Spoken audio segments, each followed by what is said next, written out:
What's going on YouTube? We're back again, and today is the long-awaited update on the Aygo's turbo build. So stay tuned because here's the details.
Aygo still very much here, as we can see. There's a lot going on inside and out. There's just stuff everywhere being wired in a temporary state. Ignore that block. And stuff. Yeah. As we can see, there's a lot of wiring just everywhere. It's a mix between interior wiring, old and new, which is why there's so much of it, especially up here. And then in the back we've got loads of stuff. My battery's here now. I'll be dropping a video on that soon as well.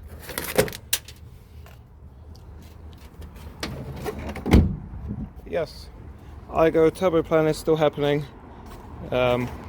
Just had a lot of things happen, moving house, blah blah blah, nice stuff.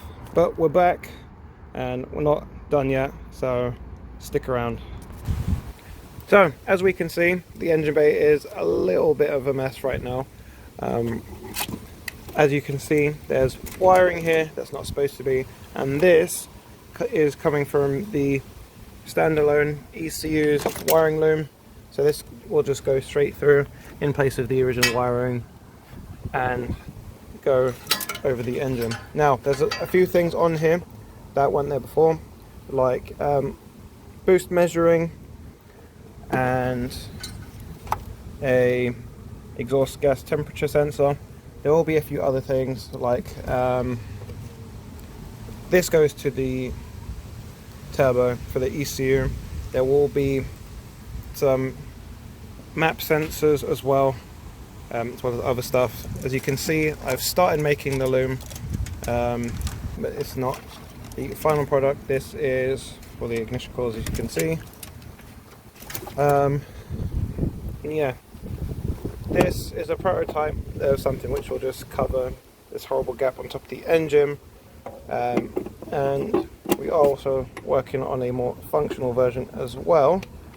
Stay tuned for that, because it relates to me having a catch tank down here, which I have got rid of because it was on the other Aygo, and for whatever reason I can't even seem to get it in this little space down here. It's not that chunky, it's just not the most spacious bay to work with. Battery's gone, as you've seen, that's in the back. This is original engine fuse box will be going, as all the fusing will be inside the vehicle within hand's reach, and that will make the perfect room we need for the turbo. So I'm going to grab the turbo now. I'm just going to show you roughly where it's going to sit. And there it is. This is our turbo that we're going to be using. As we can see, it's quite sizable. It's almost as big as the engine itself, and it does have a billet compressor wheel. So we've gone on the cheaper side of things, but still the best that cheaps can buy. We're going to see how it works, or upgrade if needs be, but for now that's what we're sticking with. We've got a nice V-band flange at the back, so we're going to be running those port collectors to the back of this turbo and then down out the back of the engine. Intercooler piping will run down here and come out here somewhere to feed the intercooler, go back in up here and to the intake manifold and throttle body. Now the throttle body is getting changed for a bigger one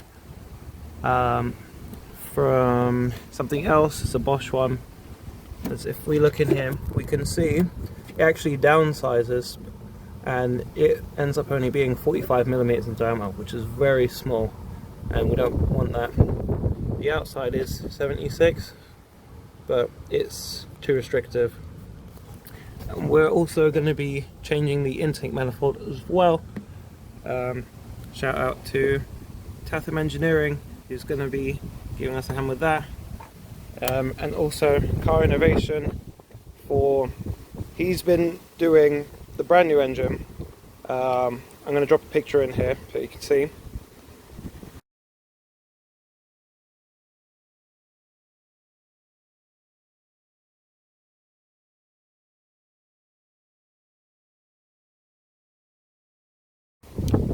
But the brand new engine is actually at his unit.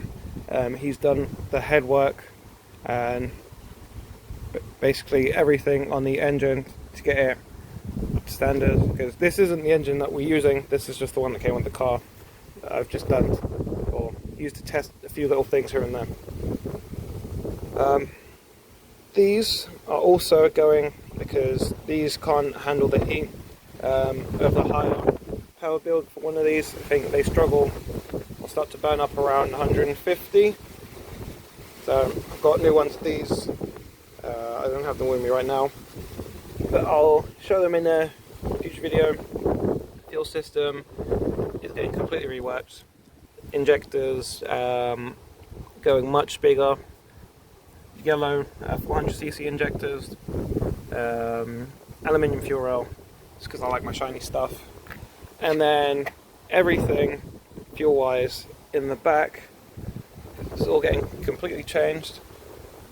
Underneath all these boxes we have a flat sheet conversion in the works, and the new fuel tank is going to sit right here, and as the wiring goes out, we're going to have a fuel pump, or two fuel pumps actually, and a filter underneath the car where the old tank sits, and then new lines run to there. Arches, haven't decided what I'm doing with them, which is why I haven't put them back on, but we are still going wide. I just need to decide what wide will look like, because right now it's looking like this. Now, as I'm sure you're thinking, there's a lot of parts going into this, and I'm sure you're also wondering, how much power are we going to be making? Now, I spoke to someone who ran small turbo, same turbo that everyone else uses, which is the IHI VL38 from the Above 500, and he ran it with meth, quite a fair amount of boost for the size of the turbo, and he made 203 horsepower. So, mine being forged, head work, basically every bolt on you can get, I'm thinking that we'll get around the 250 mark. I'm hoping so. It all really depends on how the turbo performs with this size engine, as it's made for something that's quite a bit bigger. It's meant to be on 1.5 litre to 2 litre engines, this being a 1 litre. It's had a slight rebore, but it's still going to be 1 litre by definition, so I guess we'll see. But thanks for watching, guys. If you liked, then please like, comment, subscribe. Stay tuned for the next update, but I'll be showing more of the parts and the work that's been going on in the background. Until then, see you guys next time.